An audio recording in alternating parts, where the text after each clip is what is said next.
voltando a essa parte do mito da caverna e de Matrix, por exemplo, né? Lá o Neo é tirado da caverna pelo Morfeu e ele vê uma realidade totalmente diferente, que a realidade que ele estava até então, que para ele era tão real quanto eu segurando este copo, era uma ilusão. Uma ilusão feita por outras pessoas que, na verdade, pessoas não, máquinas, né? Que faziam uso do ser humano para gerar energia.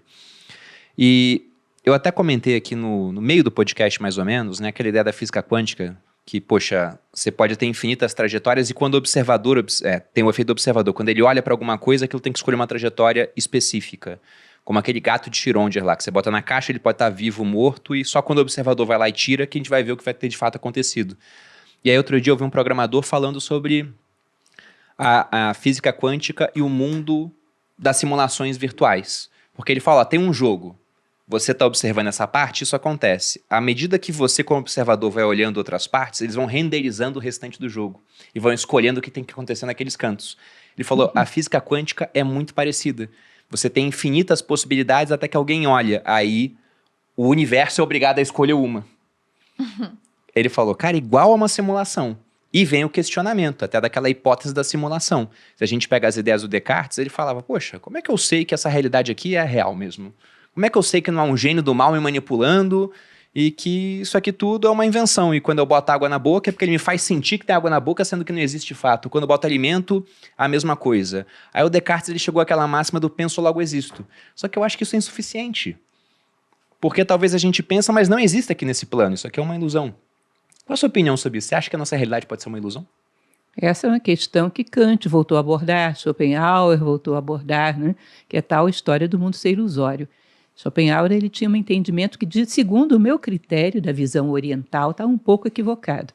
Porque a visão oriental dizia assim, que nós vivemos um mundo de ilusões. A Índia fala de Maya, que é o mundo das ilusões. Mas diz que nós nos iludimos porque selecionamos, como eu falava ainda há pouco, os aspectos da realidade que nos favorecem. Lembra da música do Caetano? Narciso acha feio o que não é espelho. Mas não porque as coisas não existam em si. Então a gente se ilude no mundo real, nessa sua visão. A gente se ilude porque queremos, simplesmente damos um foco àquilo que atende ao nosso interesse pessoal. Agora, imaginar que se a humanidade não existisse, nada existiria, eu acho um pouco pretensioso demais para a humanidade. Acho um pouco pretensioso demais. Não existiu, não foi criada a humanidade, o universo não existe. Os seres também têm, vários outros seres têm um certo grau de consciência e evolução também. O mundo vegetal tem um grau de consciência, o mundo animal tem um grau de consciência. Essa consciência também está em evolução. Considerar que a humanidade cria o mundo, que só existe a humanidade com aquele... Como é o nome daquele óculos virtual que cria a realidade? Sei lá, sabe o nome disso? Rift? Bom, enfim, algo parecido com isso, um óculos virtual. Ou seja, o que existe no universo é um monte de seres humanos usando aquele óculos. Eu acho um pouco de pretensão demais. Eu acredito que as coisas existem em si, independente da opinião da humanidade. Se você fosse fazer uma pesquisa de opinião pública, Ibope medieval, e perguntasse para as pessoas qual é a forma da Terra, a maioria das pessoas ia te dizer que era plana e que lá na beirada tinha um dragão de boca aberta esperando os incautos. Você acha que a Terra deixou de ser geóide por causa disso? Ela está aí para a opinião da humanidade? As coisas são o que a gente pode alcançar é vê-las ou não, conforme o nosso nível de consciência. Quando abandonamos um pouco esse filtro do interesse pessoal, começamos a ver as coisas como elas são. Agora, que elas não existam porque nós não vimos, eu duvido muito disso. Eu acredito nisso que você falou, há uma renderização e um elemento em destaque, que é aquele onde você está focando. Mas se a minha consciência fosse ampla de tal maneira que eu pudesse focar em todas as coisas simultaneamente, que é uma das práticas que se faz dentro de meditação, por exemplo, no Oriente, que é a atenção, o foco da atenção aberta, conseguindo prestar atenção em todos os detalhes, você talvez não tivesse como ter essa renderização. Eu, às vezes, converso com alunos meus e pego eles de surpresa e digo, você trabalha quanto tempo no mesmo lugar? Ah, sei lá, trabalha 10 anos. Descreve o teto da sala onde você trabalha. Não sabe. Não sabe dizer. Não sabe dizer. Se a gente fica focado em coisinhas, aí tem esse efeito renderização, esse efeito de pano de fundo. Né? Mas não porque as coisas não existam, mas porque o meu foco está muito fechado. Nesse momento, todo mundo tentando lembrar dos tetos da casa. Eu lembro daquelas... Não sei se isso é bom. E aproveitando o seu conhecimento sobre diversos filósofos, Lúcia, e sobre vida fora da Terra, tem alguém que tinha alguma ideia interessante sobre isso? Eles negavam, deixavam aberta a possibilidade? Porque essa é uma discussão que ela voltou assim, à mídia, porque há pouquíssimo tempo, numa audiência do Congresso americano, teve um trabalhador do governo que ele falou, não, a gente tem espaçonave, tem restos de corpos, né? Tava falando sobre isso. E essa é uma discussão que ela sempre acontece mais ou menos da seguinte maneira. Você tem um pessoal que é totalmente cético sobre isso, e que se você fala que não há possibilidade, te tratam igual um burro. Fala, como assim? É uma possibilidade? Então cadê, né?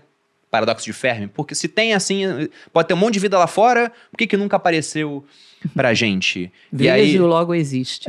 Pois é. E aí a analogia que eu uso pra isso é de, por exemplo, uma criança pequena perguntar pra um pai na praia, há vida no mar? Aí o pai vai e fala, vamos ali no mar comigo. Pega um baldinho da criança, pega água assim, na praia e fala, tem vida aqui dentro? Até tem micro-organismo, mas quando a criança olha, fala, não. Daí ele falou, pois é, se não tem vida aqui dentro, não tem toda essa extensão do mar aqui.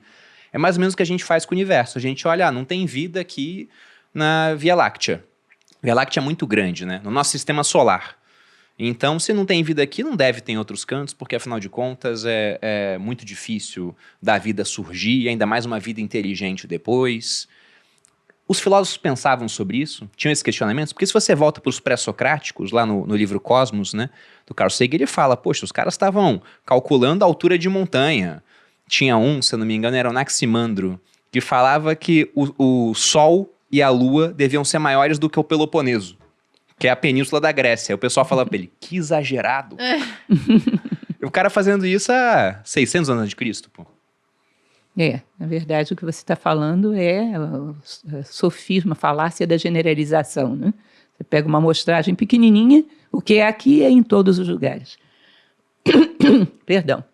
Eu não conheço dentro do mundo clássico considerações sobre isso, mas conheço de um filósofo que viveu aí no século XVI para XVII, que é Giordano Bruno.